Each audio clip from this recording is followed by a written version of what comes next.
జై శ్రీరామ్. బయట కొనుక్కునే పని లేకుండా ఇంట్లోనే ఉన్న పాలతో ఆరోగ్యకరంగా పన్నీర్ని తయారు చేసుకుంటే ఎంతో ఆరోగ్యం.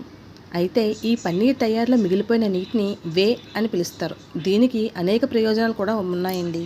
మనం ఆ తీసిన వాటర్ని పడేయకుండా చక్కగా పోషక ప్రయోజనాలతో ప్రోటీన్ సమృద్ధిగా ఉంటుంది కాబట్టి ఈ వేలో ఉండే ప్రోటీన్లు కండరాల మరమ్మత్తు మరియు పెరుగుదలకు చాలా ఉపయోగపడుతుంది.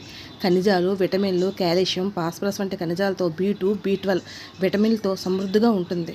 కాబట్టి ఇలాంటి మిగిలిపోయిన పన్నీర్ వాటర్ని మనం చక్కగా రోటీస్, లేదు అంటే నేను పప్పు టమాటా కర్రీ చేశాను. ఆ టమాటా కర్రీలో వాటర్ వేసే బదులు పన్నీర్ వాటర్ వేసుకొని ఉపయోగించుకున్నాను. అలాగా లేకపోతే మనము యూసేజ్కి ఎక్కువగా వాటర్ మిగిలిపోయిన పన్నీర్ నీరుని కుకింగ్లో వాడుకోవచ్చు, లేదంటే మొక్కలకి సహజ ఎరువు కింద వాడుకోవచ్చు. ఆరోగ్యకరమైన వేర్లు, ప్రకాశవంతమైన పువ్వులు, దీనికోసం మనం వాటర్లో కలిపి ఈ పన్నీర్ వాటర్ని మొక్కలకి వాడుకోవచ్చు, మనుషులకి వాడుకోవచ్చు.